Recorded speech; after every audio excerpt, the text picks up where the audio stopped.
नाज़रीन, कुछ ऐसी इतलात आ रही हैं कि मौजूदा वफाकी हुकूमत जो है वो मुल्क में माशी एमरजेंसी लगाने का इरादा कर चुकी है। और उसके लिए तकरीबन आप ये समझ लें कि अगले एक हफ्ते के अंदर अंदर कुछ ऐसा किया जाएगा कि जिससे ये राह हमवार हो सके कि मुल्क में हर सूरत में माशी एमरजेंसी का नफाज ज़रूरी है।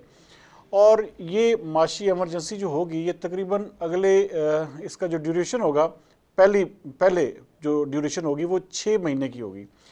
6 महीने के बाद देखा जाएगा, अगर मुल्क की हालात, माशी हालात बेहतर होते हैं तो ठीक है, वरना इसको एक्सटेंड करके 2 साल तक भी बढ़ाया जा सकता है। और ये फैसला कौन कर रहा है? ये हमारे मुल्क के कुछ ताकतवर लोग जो इस वक्त ये चाहते हैं कि इलेक्शंस जो हैं उनको पोस्टपोन किया जाए। और ये जो कल रात हाई कोर्ट ने एक हुक्मनामा भी जारी किया है, तो फिर उस हुक्मनामे की आप समझ लें कि वो ऐसे ही रद्दी की टोकरी में जाएगा जैसे इस्लामाबाद हाई कोर्ट ने बलदियाती इलेक्शन के हवाले से एक फ़ैसला किया था कि हर सूरत में जी फ़लाँ तारीख को इलेक्शन होने चाहिए। लेकिन जो फ़लाँ तारीख आई तो उस फ़लाँ तारीख को इलेक्शन कमीशन का अमला तो दूर की बात है, कोई किसी किस्म की कोई एक्टिविटी, वहाँ पे वोटर मौजूद थे, वहाँ पे कैंडिडेट ज़रूर मौजूद थे, लेकिन इलेक्शंस फिर ना हो सके। तो यही हाल लाहौर हाई कोर्ट के फैसले के साथ करने का प्लान बनाया जा रहा है। देखते हैं इसमें कामयाबी होती है या नहीं होती।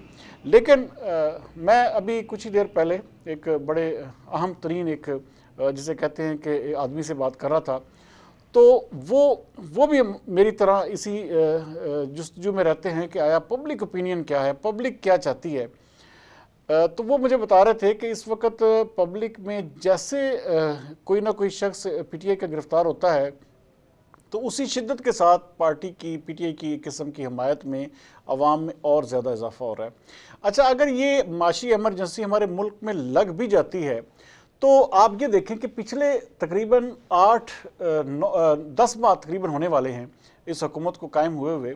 तो ये इतने तजर्बेकार लोग थे, तो इन्हें तो आते ही सबसे पहले माशी एमरजेंसी का नफाज कर देना चाहिए था और मुल्क में 1 साल की एमरजेंसी डिक्लेयर करते जो आपकी पूरी हो चुकी होती और माशी हालात जो थे उनको सुधार लेते। लेकिन जब ये इलेक्शन ये लाहौर हाई कोर्ट ने एक हुक्मनामा जारी किया है तो उस वक्त की माशी एमरजेंसी का ख्याल जो है वो यकदम किसने दे दिया है। और ये जो एक आप एक ट्रेंड सेट कर देंगे तो फिर हर आने वाली हुकूमत जो होगी वो यही करेगी जो इस वक्त आप करने जा रहे हैं। ये एक ऐसा फैसला होगा जो पीडीएम जमातों को आवाम से मज़ीद दूर कर देगा, क्योंकि आवाम, आप या तो ये हो कि आप ऐसी एमरजेंसी लगाएं जिसमें आवाम को मुफ्त रोटी मिल सके, मुफ्त 3 वक्त का खाना मिल सके।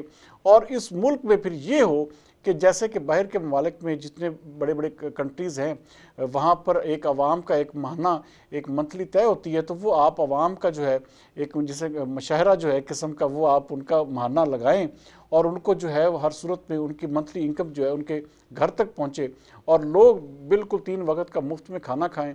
और फिर एक अच्छा, फिर तो हो सकता है कि जी पीडीएम जमातों को या मुस्लिम लीग नून को या इनको जो है अवाम की कुछ पजीराई हासिल हो सके। लेकिन अगर आप ये 6 महीने एमरजेंसी लगा कर भी ऐसा कुछ नहीं कर पाते तो फिर आप ये समझ लें कि आप अपने आप को सिर्फ और सिर्फ अवाम से दूर कर रहे हैं। नाज़रीन, मैं अभी भी बता रहा हूँ, अगर इस वक्त इलेक्शन, जिस तरह इलेक्शन कमीशन ऑफ पाकिस्तान, ये लाहौर हाई कोर्ट ने हुक्मनामा जारी किया है, इलेक्शन कमीशन ऑफ पाकिस्तान अगर ये 90 रोज़, जैसे कि अब 62 दिन रह गए, अगर इलेक्शन करवा देता है तो आप यकीन माने कि इस वक्त मैं ज़ाती तौर पर जानता हूँ कि नून लीग बेहतर पोजीशन में होगी पाकिस्तान तहरीक इंसाफ की निस्बत। लेकिन अगर इलेक्शन से रूगर्दानी की जाती है, हाँ देखा तो ज़रूर जाता है इनकी तकरीरों में। आज मरीम नवाज साहबा भी कह रही थी कि हम इलेक्शन लड़ने के लिए तैयार हैं और इमरान खान साहब की जो पार्टी है वो अभी तक इस हवाले से वो अब घर से बाहर नहीं निकल सकते, बैंकर में छुप कर बैठे हुए हैं। तो फिर अगर वो बैंकर में छुप कर बैठे हुए हैं तो फिर तो किसी सूरत में भी वफाक को किसी किस्म का कोई खदशा या कोई ऐसा खौफ लाक नहीं होना चाहिए कि इलेक्शन से वो इस तरह भागें। तो इलेक्शंस जैसे ऐसे लग रहा है कि जैसे पीडीएम जमातों की कोई छेड़ बन चुकी है। इलेक्शंस जल्द या बदेर इस मुल्क में करवाने पड़ेंगे। अगर आप वक्ती तौर पर क्या कर सकेंगे, 2, 4, 6 महीने के लिए इसको एक्सटेंड कर देंगे, लेकिन इस पूरे अरसे में आप अगर आवाम को कुछ ना दे सके तो आवाम के डबल आप तूफान का सामना करने के लिए तैयार हो जाए, क्योंकि वोटर जो होता है वो हमेशा ये देखता है कि जो परसेप्शन होते हैं, जो आम आवाम को जो फ़वाइद होते हैं, वो उन्हीं के ऊपर सोचता है। आप आने वाले वक्त में एक ये करने जा रहे हैं कि जी हमारे जो बिजली के जो कीमतें हैं उसमें होशरुफा इजाफा होने जा रहा है। जैसे गर्मी आएंगी तो एयर कंडीशनर तो उसका ख्वाब रखने वाले तो शायद वो अब एयर कंडीशनर चलाना भी छोड़ देंगे। एयर कंडीशनर तो बड़ी दूर की बात है, अब आपको बिजली का एक नॉर्मल बिल अदा करना भी नामुमकिन हो जाएगा। तो ये बहुत सारी चीज़ें हैं जो कि हुकूमत इस वक्त की वफाक जो है वो करने का इरादा रखता है कि मुल्क में माशी एमरजेंसी लगा कर इलेक्शन को मज़ीद पोस्टपोन किया जाए। लेकिन ये अमल पाकिस्तान तहरीक इंसाफ को मेरी नज़र में, मैं क्योंकि पब्लिक में बहुत ज़्यादा आना जाना रखता हूँ, तो मेरी नज़र में ये एक पाकिस्तान तहरीक इंसाफ की शोहरत को, उनकी मकबूलियत को और बढ़ावा देगा, बजाय इसके कि पीडीएम को उसको कोई फ़ायदा हो। हाँ, मैंने जैसे आपसे बात की है कि अगर ये हो जाए कि मुल्क में हर बंदे को रोटी 3 वक्त की मुफ्त मिलनी शुरू हो जाए, उसको मंथली इनकम आनी शुरू हो जाए, तो फिर शायद पीडीएम जमातों का चांस बन सकता है। लेकिन अगर आप 6 महीने क्या साल में भी ऐसा ना कर सके तो फिर आप एक बड़ी बुरी शिकस्त के लिए हमेशा तैयार रहिएगा। कल तक के लिए सरदार मीर को दीजिए इजाज़त। पाकिस्तान जिंदाबाद।